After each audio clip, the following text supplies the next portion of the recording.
حسین نواز نے کہا 2005 میں جو ہم نے فیکٹری بیچی تھی، اس فیکٹری بیچنے سے جو پیسے ملے تھے اس سے اپارٹمنٹ خریدے تھے. حسین نواز کے پاس بھی کوئی ڈاکومنٹس نہیں ہیں. قطری خط آیا جو پیش کیا گیا، اس قطری خط میں تھا کہ یہ میاں محمد شریف جو نواز شریف صاحب کے والد ہیں ان کی انویسٹمنٹ تھی قطریوں کے پاس، انہوں نے انویسٹمنٹ کی ہوئی تھی، یہ اس کے بدلے قطریوں نے فلیٹس دیے. اس کے بھی کوئی ڈاکومنٹس نہیں ہیں. مریم اور حسن نواز دونوں نے کہا ہمارا تو باہر کوئی جائیداد ہی نہیں ہے. حسن نواز نے کہا میں کرایہ دار ہوں، یہ فلیٹس کس کے ہیں مجھے نہیں پتا، میرا کرایہ کون دیتا ہے مجھے نہیں پتا. اب یہ تھا ہاؤس آف شریف کا دفاع کہ پہلے فلیٹ چھپائے، پھر ظاہر کیا ہم کرایہ دار ہیں، پھر ظاہر کیا ہمارے ہیں. اور جب چھپائے تھے اس وقت بھی کوئی ڈاکومنٹس نہیں، جب کرایہ دار کہا اس وقت بھی کوئی ڈاکومنٹس نہیں، جب ہمارے ہیں اس وقت بھی کوئی ڈاکومنٹس نہیں. اور supreme court, J I T, احتساب عدالت، سارے کے سارے ثبوت مانگ مانگ کے تھک گئے نواز شریف صاحب کی فیملی سے.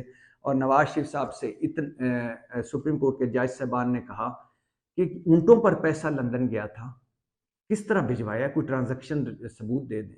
اور پھر یہ بھی کہا کہ یہ فیصل آباد کی جیسے تاجر کچی چٹوں پہ لکھتے ہیں رسیدوں پر، کچی رسیدوں پر، اس طرح پیسہ بھجوایا تھا.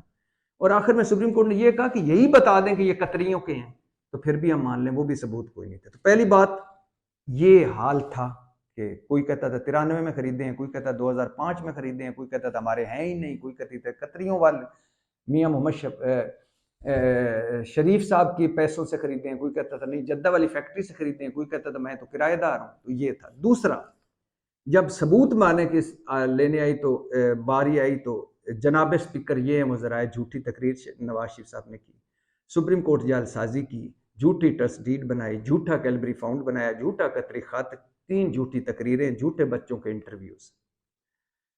تو پہلا فلیٹس کے حوالے سے موقف کیا تھا وہ بھی جھوٹوں سے بھرا ہوا. پھر جو اس کے ثبوت لائے، اس کے جب پتہ چل گیا پیناما لیکس ہو گئی تو پھر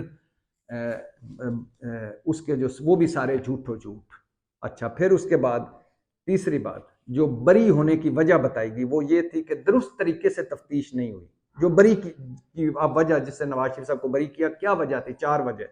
درست طریقے سے تفتیش نہیں ہوئی، نیب نے دستاویزات میں ثبوت نہیں دیے، نیب نے ایون فیلڈ کی قیمت نہیں بتائی، کس نے قیمت عطا کی یعنی کس نے خریدا نیب نہیں بتایا، اور مریم نواز کی بریت کا فیصلہ بھی عدالت میں چیلنج نہیں کیا. یہ تو چارج شیٹ ہاؤس آف شریف کے اگینسٹ ہے. جو چارج شیٹ جن کو پوائنٹس کو بنیاد بنا کے بری کیا گیا، یہ تو پوائنٹس ان کے خلاف جاتے ہیں کہ درست طریقے سے تفتیش نہیں ہوئی. عدالت دوبارہ درست طریقے سے تفتیش کروائے. نیب نے دستاویزاتی ثبوت نہیں دیے. بھائی نیب نے دستاویزی ثبوت تھوڑی دینے تھے، وہ تو ہاؤس آف شریف نے دینے تھے کہ ان کے اپارٹمنٹ نکل آئے تھے تو اب انہیں ثبوت دینے تھے کہ یہ کب خریدے تھے اور کس نے قیمت کتنی تھی، کس نے خریدا، یہ تو ہاؤس آف شریف نے بتانا تھا. اور مریم نواز کی جو بری ہوئی اس کے خلاف نیب سپریم کورٹ میں نہیں گیا. اس سے تو نیب کو پوچھیں، ڈانٹیں، بلکہ اس کو آپ پوائنٹ بنا کے آپ بری کر رہے ہیں. کہنے کا مقصد ہے پاناما لیکس کون لایا؟ کوئی فوج تو نہیں لائی نا، کوئی جج تو نہیں لائے نا، کوئی سپریم کورٹ تو نہیں لایا، کوئی ہم نے تو نہیں لائی. آئیں معاملہ عدالت کون لے گیا؟ نواز شریف خود. کہ میں کیا میرے بچوں پہ کوئی الزام لگا میں گھر چلا جاؤں گا؟ عدالت خود لے گئے. کس نے کہا میں ایک ایک پائی کا ثبوت دوں گا؟ نواز شریف فیملی نے. فلیٹ چھپائے کس نے؟ نواز شریف فیملی نے. کس نے کہا کرایہ دار ہے؟ نواز شریف فیملی. کس نے کہا مالک ہے؟ نواز شریف فیملی. مطلب یہ کہ فلیٹس موجود ہیں. سوال ایک جو پوچھا گیا تھا کہ پیسہ کمایا کیسے، پیسہ بھجوایا کیسے اور فلیٹس خریدے کیسے، اس سوال کا جواب موجود نہیں ہے اور کیس بھی ختم ہو گیا. ایون فیلڈ فلیٹس موجود ہیں، ہاؤس آف شریف اس کے اندر رہ رہا ہے، مگر اس کا کچھ بھی نہیں بتا سکا کہ یہ کیسے خریدے. اس کے باوجود بری ہو گئے ہیں. وجہ وقت بدل گیا ہے، موسم بدل گیا ہے، حالات بدل گئے ہیں، ہواؤں کا رخ بدل گیا ہے، لاڈلا واپس آ گیا ہے، نظام انصاف کا معیار بدل گیا ہے اور مدعی پیچھے ہٹ گیا ہے. مدعی کون؟ حکومت پاکستان اور نیب. جب کسی کیس سے مدعی پیچھے ہٹ جائے تو کیس بھی ختم ہونا ہی تھا. پاکستان زندہ باد.